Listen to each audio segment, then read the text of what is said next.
Bueno, buenos días a todos. Sinceramente es un placer estar acá. Agradecemos a la asociación que nos haya permitido presentar este proyecto. La verdad que lo que vamos a presentar es un proyecto de características únicas, sin precedentes en el mundo.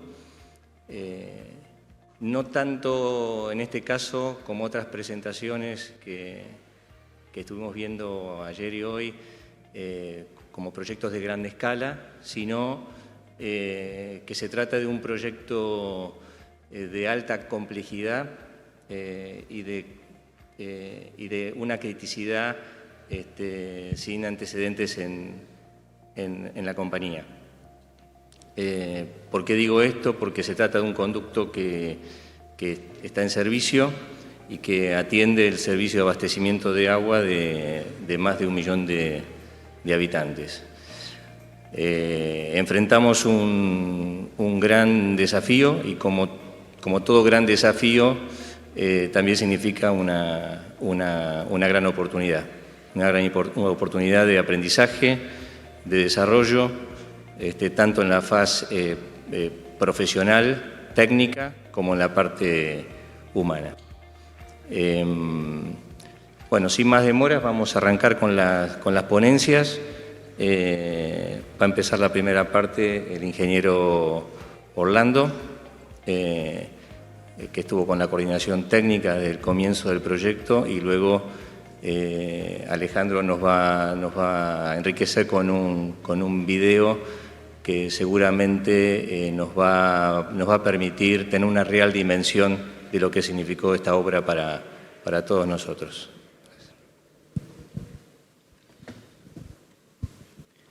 Bueno, buenos días. Mi nombre es Fabián Orlando, pertenezco a la Dirección Técnica de Desarrollo Tecnológico de AISA.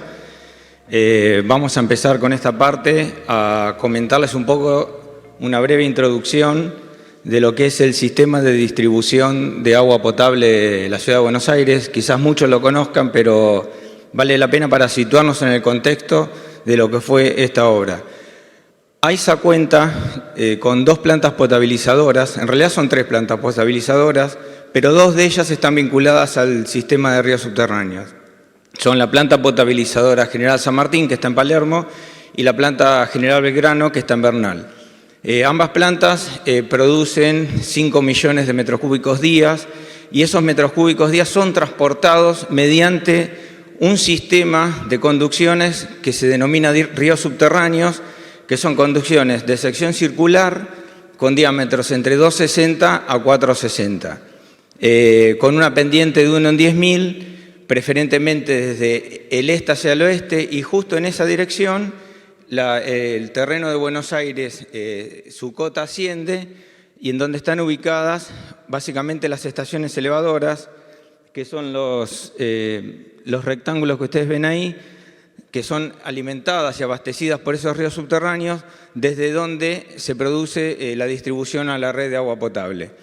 Los ríos subterráneos funcionan a sección llena y por gravedad. Para el caso en cuestión de la obra que vamos a hablar, es el extremo del río subterráneo Saavedra-Villadelina, previamente los 200 metros anteriores a la llegada a la estación elevadora. Su sección era de 3 metros de diámetro y de hormigón simple era la construcción. Bueno, ¿cuál fue el evento que suscitó que se produzca, digamos, encarar una decisión como la que determinó AISA para reparar esto? Se produjo una importante rotura en el año 2007 que puso en riesgo el abastecimiento de agua potable a toda la zona norte, a casi 1 millón de habitantes.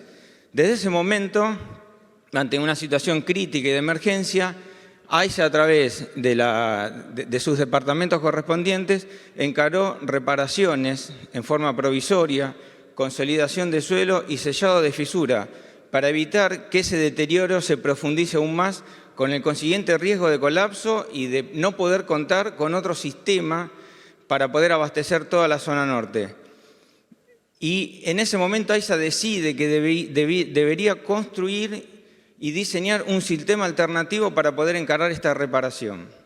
Ahí se puede observar algunas fotografías tomadas por nuestros equipos de buzos y del mini submarino Rob, donde se ve fracturas longitudinales, fractura en la solera del río, ingreso de agua, porque la presión exterior era mayor a la presión interior, con el consiguiente ingreso de agua de napa y lavado de fino. Pueden observar en la última fotografía la cantidad de arena que se extrajo de la cámara de aspiración de la estación elevadora Villa Adelina. Bueno, como dije, los riesgos asociados eran bastante importantes. El abastecimiento a la cantidad de población, la vulnerabilidad que esto representaba para todo el área, iba a ser muy difícil poder dar una respuesta en forma eficaz ante un colapso y no poder continuar con el servicio de agua potable. Bueno, desde ese momento, AISA conforma un equipo interdisciplinario para poder encontrar la mejor alternativa de reparación y de solución. Como dije antes, había que pensar un sistema alternativo porque había que sacar de funcionamiento este río subterráneo, este tramo del río y la elevadora, y por ende seguir abasteciendo a la población. Se analizó la posibilidad de construir una cámara de acceso, evaluar la metodología de cierre, porque había que aislar el tramo, porque aguas arriba de donde esté aislado, como vamos a ver después, había que seguir abasteciendo. Y por otro lado, ver la posibilidad de vaciarlo, porque ese río estaba con agua y con infiltración. Bueno, este es el sistema alternativo. Ustedes pueden ver, a ver si puedo lograr hacer el zoom. Acá está. Uy, se me va. Esta es la zona donde está la estación elevadora Villa Adelina. Esa es la estación que había que sacar del servicio. Mientras tanto, AISA... Uy, se me fue. ¿Cómo volver atrás? Ahí está.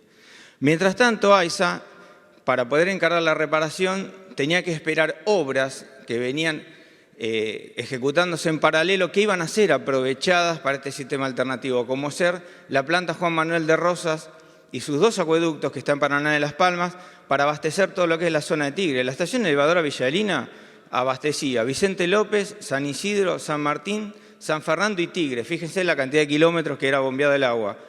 Por lo tanto, bueno, hubo que construir 2 estaciones elevadoras encaballadas aguas arriba en el río subterráneo, que son Villa Adelina 1 y 2, y aprovechar conductos existentes y adecuaciones en la red provenientes de las estaciones elevadoras Villa Devoto, Saavedra y El Ribereño para poder suplantar los 20.000 metros cúbicos hora que la estación elevadora Villa Adelina proveía al servicio en agua potable. Cabe aclarar que la oferta se logró. Lo que pasa es que hubo que abastecer en forma distinta, utilizando las cañerías existentes, por lo cual la pérdida de carga era importante. El sistema alternativo se determinó que brindaba niveles aceptables de servicio para una época de otoño-invierno, que fue una condición fijada para el desarrollo de esta obra.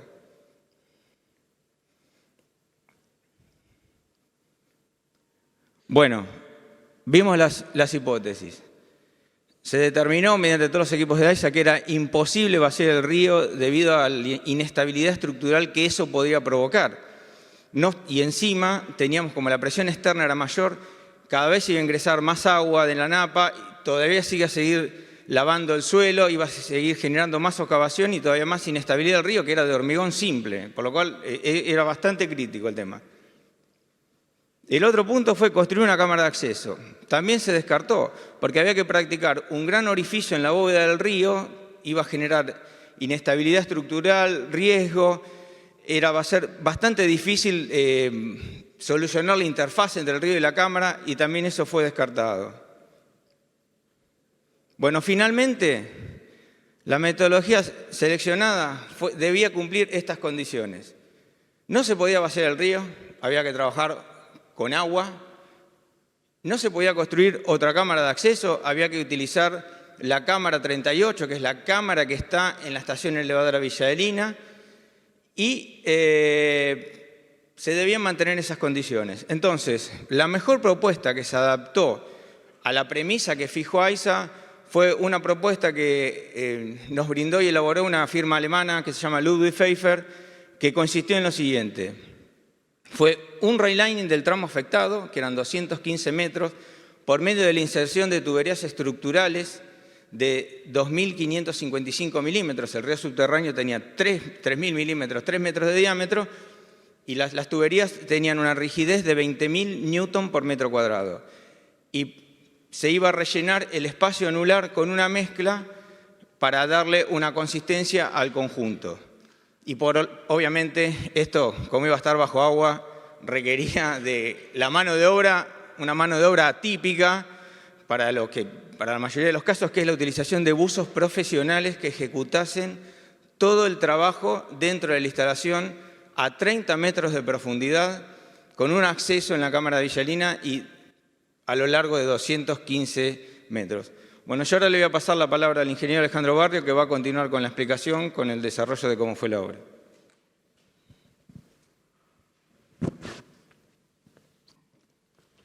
Bueno, buenos días. Yo no voy a pedir perdón por el español, tal vez debería, como mi colega, pero sí les voy a pedir perdón por la afonía, así que si en algún momento me quedo sin voz, intenten seguir mis labios y el video es bastante claro y explicativo para que se entienda, incluso si yo no hablara. 2 o 3 cositas antes de comenzar con el video. Fabián nos contó de la rotura en el año 2007 y la reparación provisoria, como llamamos nosotros, que tuvimos que hacer, debido a que al no poder sacar de servicio, porque detrás de esta instalación había 1 millón de personas que estaban tomando agua, las intervenciones tenían que ser de manera nocturna y de manera puntual, con lo cual lo que se hizo fue una consolidación del suelo, se hicieron perforaciones hasta 35 metros de profundidad y en esas perforaciones se hicieron toda una serie de perforaciones, primero con hormigón, después con mezcla cementicia y demás, para poder consolidar el suelo y que no continuara el deterioro del río subterráneo porque, como bien explicó Fabián, había un alto riesgo de colapso. Y lo otro que se hizo en aquel momento fue el sellado de todas las fisuras. Eso debía durar o debía aguantar hasta que se hiciera la reparación definitiva, que es la que vamos a hablar ahora. Pero para hacer la reparación definitiva tenían que estar terminadas todas las obras que estuvo explicando Fabián, y ese es el motivo por el cual durante los años 2009, 2010, 2011, 2012, yo diría hasta fines del 14, principios del 15, se fueron terminando todas estas obras y recién ahí se estuvo en posibilidad, entonces sí, de pensar en una metodología para hacer una reparación definitiva, apuntando a hacerla en la época invernal, porque había que sacar de servicio esa parte del río y abastecer a través del sistema alternativo. Lo que vemos ahí debajo, las fotos que vemos ahí debajo, en la primera es la del tapón que se diseñó, es decir, para poder hacer esta reparación hubo que aislar el tramo.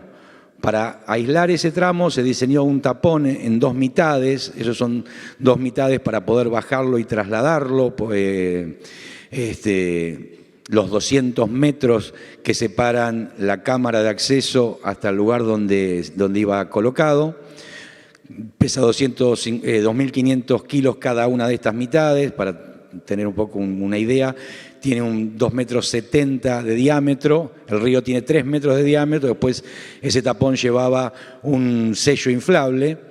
Y lo que vemos al lado, digo, esto lo explico para que cuando vean el video lo entiendan más fácilmente, porque como el video no se puede parar, va a pasar rápido. Lo que podemos ver ahí al lado es cómo va fijado ese tapón. Ese tapón va fijado a una columna que se baja por una de los orificios de las bombas de Villa Adelina 1 y va agarrado a esta columna justamente para no transferir ningún tipo de carga a la estructura del río subterráneo. Piensen que el río subterráneo estaba todo fisurado, fracturado, como se vio en esas fotos, con lo cual cualquier carga que se pudiera transferir podía llegar a generar el colapso. Bueno, si podemos lanzar el video, vamos a ir viéndolo sobre la marcha. Fueron 215 metros la reparación, que es el final del río subterráneo, y acá lo estamos viendo, se dividió en 2 tramos. Del lado izquierdo tenemos Villa Adelina, del lado derecho tenemos la estación heladora Villa Adelina 1. Y acá el problema es que la napa tiene mucho más presión que el agua que está dentro del río, entonces el agua se infiltraba al río por estas roturas, en la zona ahí donde vemos de sedimentos. Entonces, básicamente lo que pasaba era que funcionaba como un sumidero, o sea, el río se chupaba la napa. Fíjense cómo la napa baja casi hasta el nivel del río, o sea, se chupaba el agua de la napa. Para comenzar, la primera de las tareas fue el acondicionamiento de la cámara. Esto es una animación que nos muestra, había que cortar esta columna, porque por aquí se van a meter todos los materiales que se utilizan en la obra van a estar entrando por esta cámara. Entonces, bueno, acá van a estar viendo una combinación de animaciones con imágenes reales para que se entienda. Este es el corte de la columna que se hizo con hilo diamantado. Ese es uno de los pedazos, se cortó en tres partes para poder sacarlo. Este tipo de tareas tiene cosas que son obligatorias, como lo que estamos viendo ahora, que es los simulacros que hay que hacer con cierta frecuencia asociados a una problemática. Piensen que los buzos están trabajando a 35 metros de profundidad y a 200 metros de distancia de la salida. Entonces ahí esa es la cabina de control.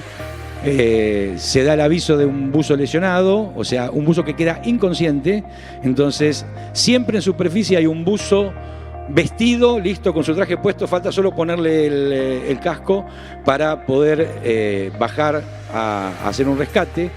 Como ven, sale colgado porque está desmayado, ¿sí? Y durante toda la obra, en pie de obra, siempre hubo una ambulancia y una cámara hiperbárica por si hubiera algún problema de descompresión con los buzos. Bueno, este es el primer punto a solucionar, que era aislar la zona con la colocación del tapón, como dijimos, de 3 metros de diámetro. Este tapón fue pensado, acá vemos el traslado. Debajo del agua, para poder trasladar las cosas, lo que se debe lograr es flotabilidad neutra. Piensen que eso que bajaron pesa 2.500 kilos, con lo cual si yo no logro flotabilidad neutra sería imposible poder transportarlo 200 metros. Ahí están viendo cómo el buzo lo está transportando. Esas vejigas son las que se utilizan para darle flotabilidad neutra y después poder transportarlo. Cada una de todas las piezas que se utilizaron, después vamos a ver que se instalaron 126 caños, más todas las piezas del tapón, más todo lo que hubo que retirar, todo eso se hizo de esta manera, o sea, con esta complejidad, donde primero hay que lograr tener flotabilidad neutra y después, bueno, hay que hacer el recorrido de los 200 metros. Ahí se está montando el tapón. Con unos gatos hidráulicos se monta una mitad arriba de la otra. Si escuchan y entienden alemán, por ahí van a saber lo que están diciendo, pero básicamente el supervisor que está en superficie está hablando con los buzos, ¿sí? La obra se supervisa desde la cabina de control y está hablando en este momento con los buzos, ¿sí? Para hacer calzar la mitad superior del tapón. Todo lo que es esta obra se desarrolló de esta forma, con 2 buzos que son, digamos, si queremos, los obreros de la obra y un supervisor que está dentro de la cabina de control en superficie. Luego de colocada la obra, como comenté hoy, había que fijarla, este tapón. Esa es la columna de acero que no puede llegar hasta el río para no tocar el río y no transferir cargas. Se sella con un sello inflable y se rellena con grava, y de ahí, con estas abrazaderas y estas bielas, se sujeta ese tapón para que cuando haya diferencia de presión entre uno y otro, toda esa fuerza no sea transmitida a la estructura del río, sino que sea tomada por esta columna. Ahí estamos viendo el operativo de esto es Villa Adelina 1, que está debajo de la calle, es como una estación de subte abajo de la calle, y esos son los agujeros de las bombas, que en este caso 2 bombas se sacaron para poder utilizar en la obra. Ahí están instalando la columna, son 4 tramos de esta.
El hecho de poder ir avanzando con los tunnel liner tenía una protección el buzo en la medida en que se iba cortando.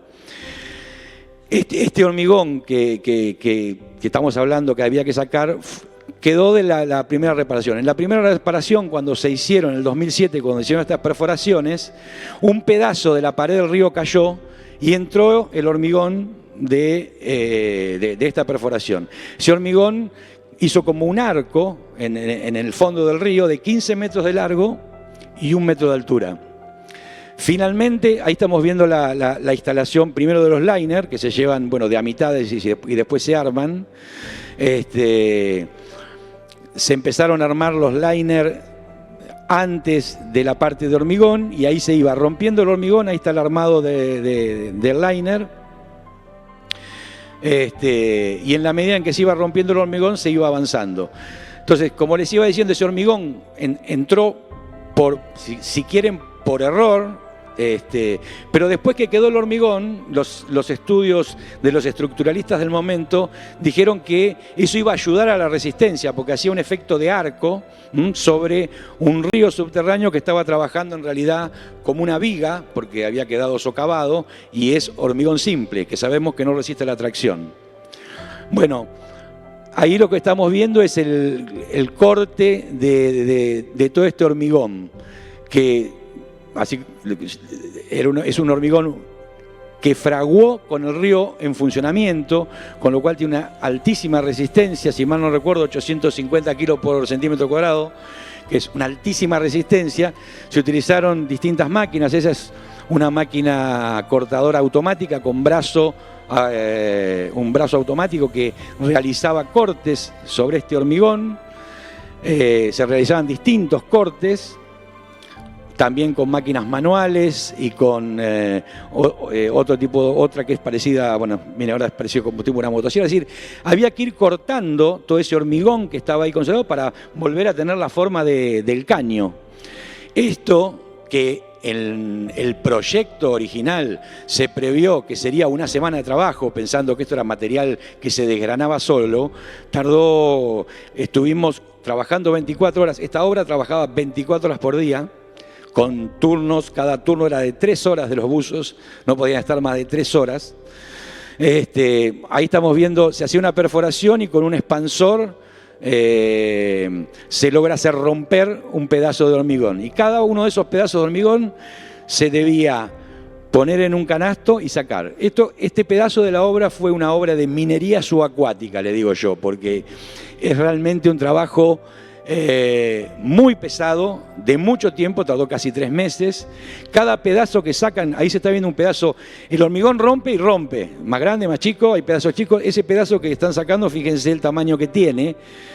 Lo primero que tienen que hacer para moverlo 2 metros hasta el canasto es inflar una vejiga y darle flotabilidad neutra, que es lo que están haciendo ahí, para luego el buzo poder llevarlo hasta el canasto. Y luego que se llene el canasto, arrastrar ese canasto 150 metros hasta la salida.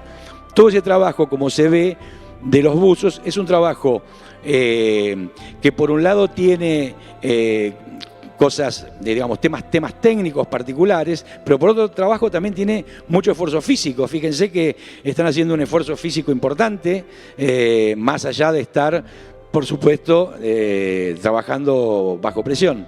Ahí están llevando el canasto, ¿sí? que tiene unas vejigas inflables para poder ser transportado y vaciado. Bueno, esto complicó mucho desde el punto de vista del tiempo, ¿sí? de la obra, y si no se sacaba esta montaña no se podía avanzar. Terminado eso, se empezó a colocar caños. Acá estamos viendo los primeros caños que se colocaban, eran caños de medio metro. Lo que tienen adentro es un flotador. Y esta es una máquina que se diseñó especialmente para poder hacer la inserción de un caño con otro. Es una máquina que se agarra de cada uno de los caños y luego con los pistones horizontales lo cierra. Y se va moviendo la máquina a cada uno de los caños. O sea, esta operación que ustedes están viendo ahí muy rápidamente, después la vamos a ver en la realidad, que es bastante más compleja, se hizo 126 veces, ¿sí? para terminar toda la obra. Estos son los caños, son caños Jovas, son caños de PRFB centrifugados con fibra de vidrio, especiales que se fabrican de alta resistencia para pipe jacking. Ahí se están transportando. Había caños de medio metro que se utilizaron más que nada para hacer las curvas, como eso que vemos ahí. Eso es un tren de varios caños de medio metro con una vejiga metálica. Esas fueron también cosas que se fueron probando. Van a ver fotos donde el caño tiene una vejiga inflable. Después van a ver que se optó por vejigas metálicas. O sea, fueron todas cosas que se fueron aprendiendo durante la obra, porque la realidad es que no había experiencia en este tipo de obras. Entonces, están transportando el caño hasta el lugar de inserción. Esta es la máquina. Esas fotos son en Alemania, en donde se hizo el piloto. Entonces, esta máquina tiene 4 pistones verticales y 4 pistones horizontales. Ahí la vemos. Lo que hace es, una de las bandas agarra un caño, la otra agarra el otro, a presión, y después, con cada uno de esos 4 pistones, se hace la inserción de un caño con otro, que lo hace el propio buzo. Fíjense lo que es el tamaño, pesa 2.500 kilos esa máquina, y también para moverla hay que ponerle vejigas y lograr flotabilidad neutra. Ahí estamos viendo los 2 caños, ¿sí? presentados uno al lado del otro, y la junta, lo que está haciendo el buzo es lubricando todo lo que es la junta de goma, que es una junta tipo junta pipe jacking, ¿sí? para poder luego hacer la inserción. La máquina, esto que ven acá es la máquina de inserción que ya está colocada, y que lo que permite es, por ejemplo, ir cerrando de un costado de abajo, del otro costado de arriba, como decimos nosotros, a las 12, a las 3, a las 6 y a las 9, con lo cual, fíjense, ahí está haciendo el trabajo, ahí está cerrando, y entonces permite, por ejemplo, llevar a tope de un lado y dejar 1 centímetro del otro, y eso va generando la curva que necesita tener el caño, que por supuesto son datos específicos que el buzo lleva para que sabe cuánto tiene que dejar de cada lado. ¿Ven? Puede ir a tope, son juntas que tienen una cierta tolerancia, y entonces con esto se fueron generando las curvas más suaves que hubo que hacer. Ahí está el buzo operando la máquina. Luego de terminado esto, en esta primera etapa, se implementa un sello para poder hacer el grouting. El grouting es el llenado del espacio que queda entre el caño y el caño viejo. Entonces, esto es una junta que tiene una junta inflable y una junta mecánica, que primero se inyectó también con grouting para hacer, como ven ahí, este cierre, ¿sí? Para poder luego, desde adentro del caño, haciendo perforaciones en el caño, en dos secciones, poder empezar a rellenar ese espacio con el grouting, como vemos ahí. Esa es la planta de grouting que se montó en superficie, con las mangueras, digamos, que van a bajar y van a ir hasta los 2 puntos dentro del río, donde, si recuerdan, eran dos tramos de 100 metros, uno de 90 y pico, otro de 100, 2 tramos de 100 metros. Cada uno de esos tramos se inyectó desde 2 puntos, puestos a 1/3, y en cada una de las secciones se inyectaba, como decíamos, de acuerdo a las agujas del reloj, a las 4, a las 6, a las 2 y a las 12, desde abajo hacia arriba. Eso fue llenando, digamos, toda la parte completando la obra. Este es el segundo tramo, digamos, que para llegar al que se hizo ya este año, este segundo tramo. En el 2008 se terminó el anterior, con la misma metodología y exactamente lo mismo, y ya habiendo aprendido de la primera parte, este fue bastante más sencilla, el segundo tramo. Y más allá del avance físico, este es el mejor indicador del éxito de la obra. Esta era la condición inicial de la napa, y en la medida en que fue avanzando la obra y se fueron sellando todas las fisuras, la napa se fue recuperando, como vemos ahí, fue subiendo y fue volviendo a tener el valor original. Se recuperó 12 metros de profundidad, que es lo que nos da la tranquilidad, que se sellaron todas las fisuras y que así quedó. Esta es una vista interior, esta es la zona de caños de medio metro, es una vista interior de cómo quedó concluida la reparación del río. Y el hecho de la recuperación de la napa es lo que nos permite estar tranquilos que este río quedó una estructura monolítica entre lo que es los caños que se insertaron, el grouting y el caño viejo. Bueno, para terminar un poco, acá vemos esto de la estación elevada Villa Adelina. Lo que ven ahí es la traza del río subterráneo. Todo entró por acá, por Villa Adelina, por una cámara que hay ahí en esta diagonal. Por abajo de esta calle va el río subterráneo. Y esas 4 tapas que ven ahí en el medio de la calle son las 4 bombas de la estación elevadora Villa Adelina 1, desde la segunda, donde se bajó la columna. Este es el modelo que se hizo en Kassel, Alemania. Se hizo un modelo 1 en 1. O sea, la idea ¿cuál fue?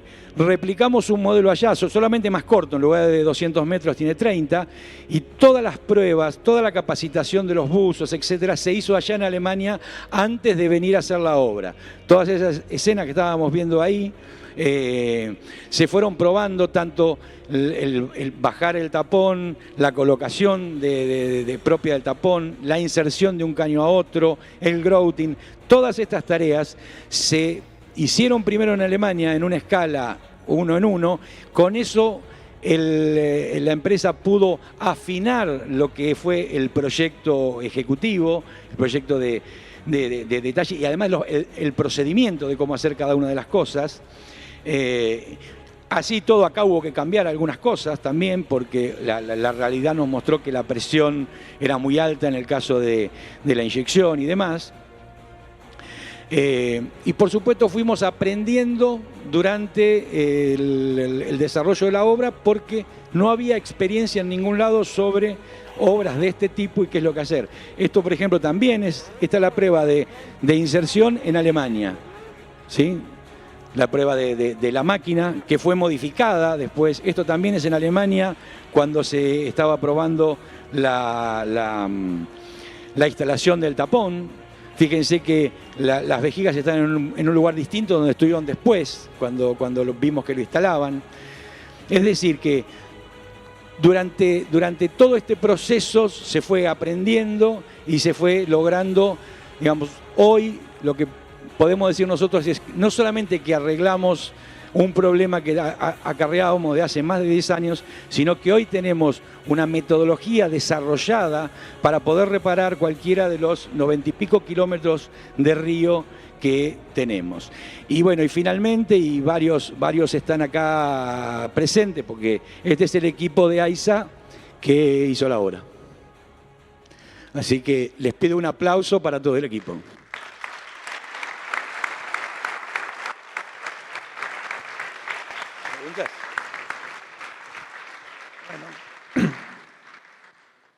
Agradecemos a la gente de AISA esta excelente exposición, esta excelente obra de tunelería inédita en el mundo y les pido si tienen alguna consulta para hacer, aprovechando que están los tres profesionales responsables de esta magnífica obra.